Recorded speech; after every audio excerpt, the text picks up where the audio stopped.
basically what we're doing is spinning a bundle of wires inside a bunch of magnets. And that's what makes AC electricity.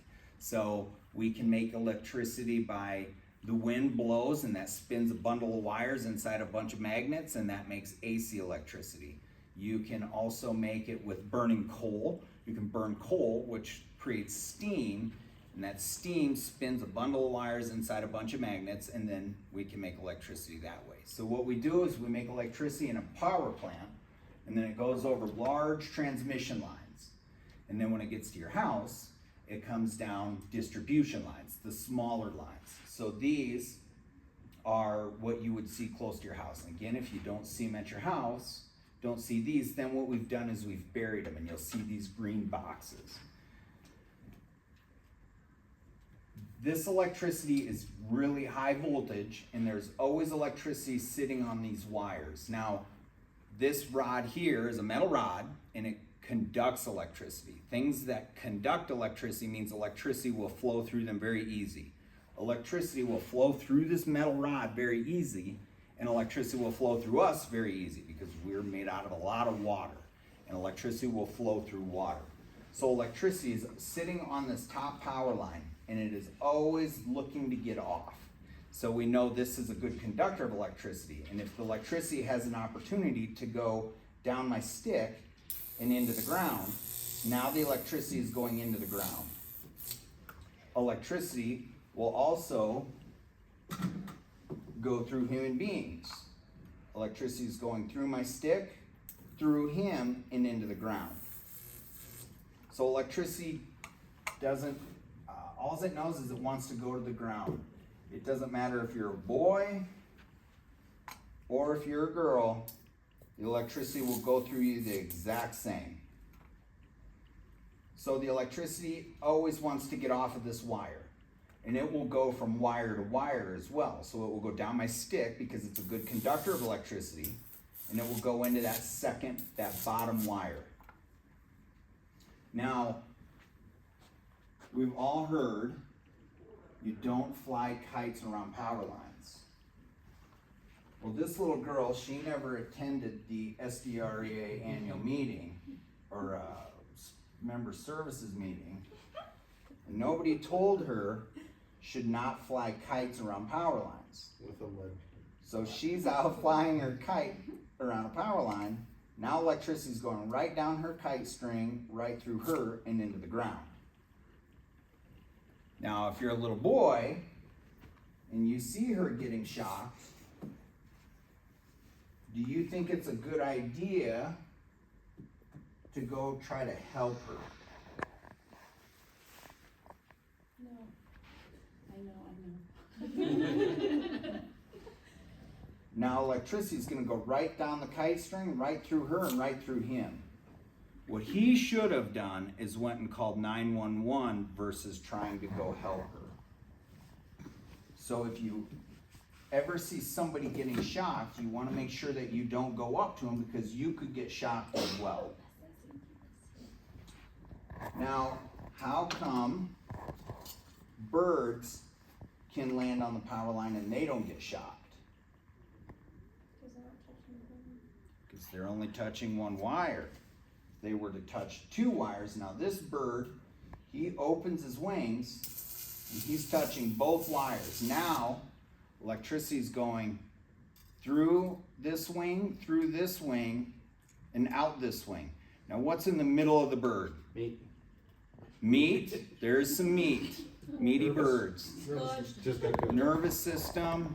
Heart. His heart. That's right. His little bird heart is right in the middle there.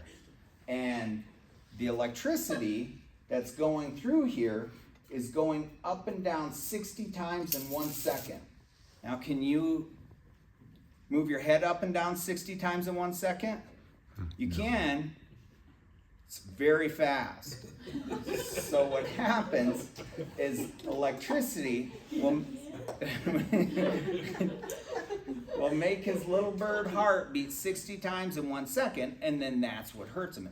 So electricity hurts our insides. It burns our insides. Now squirrels. How come squirrels can run up and down the power lines and they don't get shocked? It's because of their feet. No, it's not because of their feet. Did anybody connect Jessica Evans? She said the link wasn't working, but if we need her to call her. Okay. Well, the reason they can do this is because they're only touching one wire. Now, if this squirrel was to touch one of these wires in this transformer, now electricity goes right through his nose and right out its toes. So that little squirrel is not going to be running up and down power lines any longer. Taking a dirt nap. So birds and squirrels, when they land on the wire, they're only touching one wire. It's when you touch both, or you touch the wire and touch the ground, that's when you get shocked. So this little, this boy here, he was out at night, and he was at the saloon number 10. And he's coming up the hill, and then bam, he runs into one of these green boxes.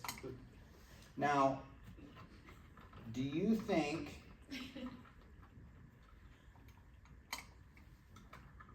Iron Man dies on Do you think it would be a good idea for him to get out of this car if he hits one of these green boxes? Looks like it. I think he's fine. Wires off.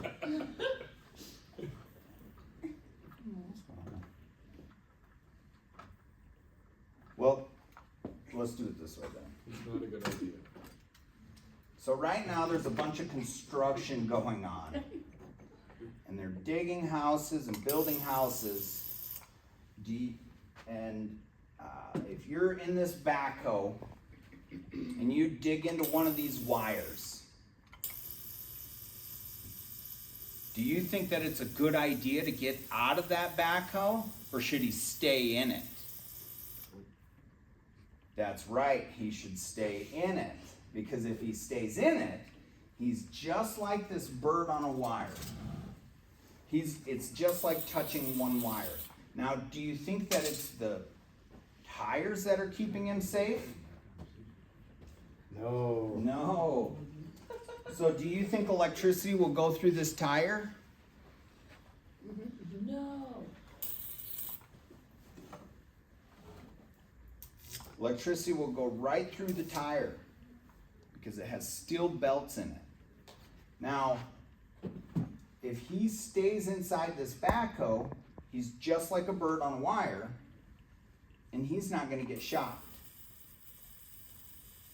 But if he steps out of the backhoe, I'm going to put this underneath it.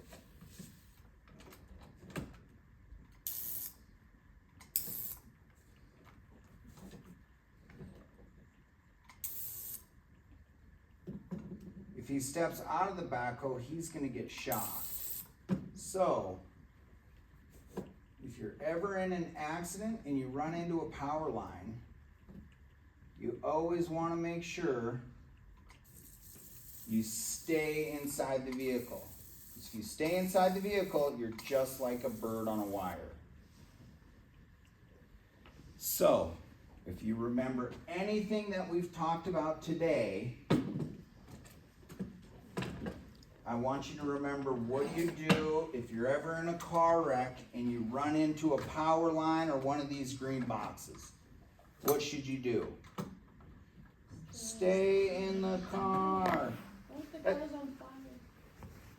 Yeah, and then that's the question. Well, what if the car's on fire? Well, what you have to do, if you, the only time you would get out is if the car is on fire. And if the car is on fire, what you're gonna do is jump far away from that. You guys can all jump really far, right? I mean, Can you show us? you're like 5th graders, 6th graders. By now, you're getting some distance on your jumps. So I took you're second gonna, grade twice. you're super senior. I know plenty of those guys. You're gonna jump as far away from that car as you can. Run. And then what you're gonna do is you're gonna shuffle your feet to get away from that car. You're not gonna take big steps to get away from the car because the electricity is all around here. If I take a big step, I carry it from one point to the other. So I want to jump as far away from that car as I can, and then I shuffle my feet to get away. So remember, the only time I ever get out is if the car is on fire. Otherwise, I'm going to stay in the car and wait for help.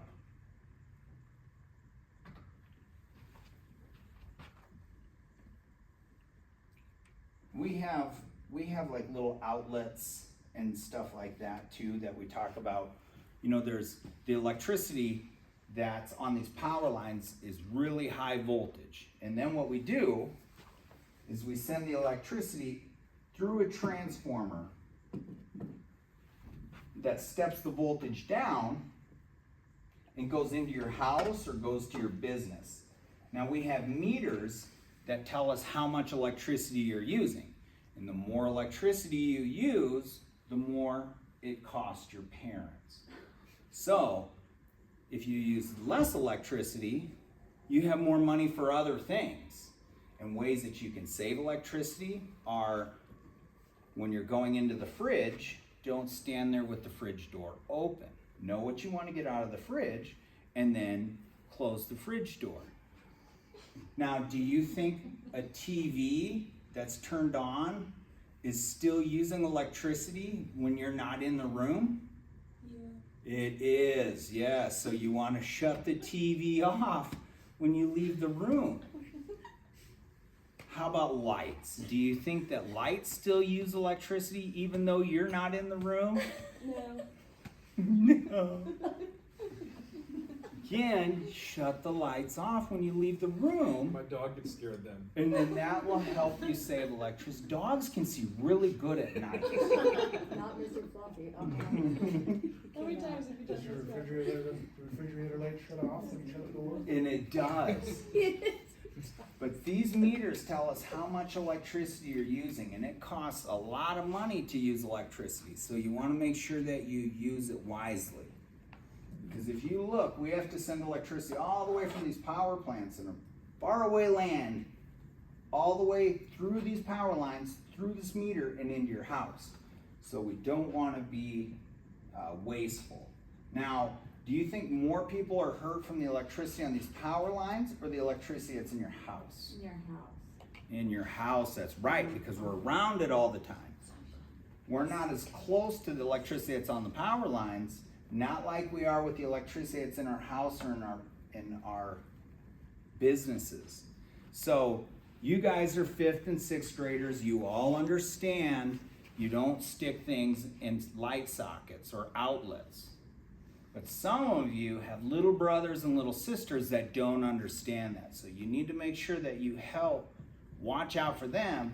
They don't ever put anything in an outlet because they can get shocked. Just like that bird, the electricity that's on this line or the electricity that's in your house can make your heart beat 60 times in 1 second. And that can hurt you pretty bad. So, are there any questions?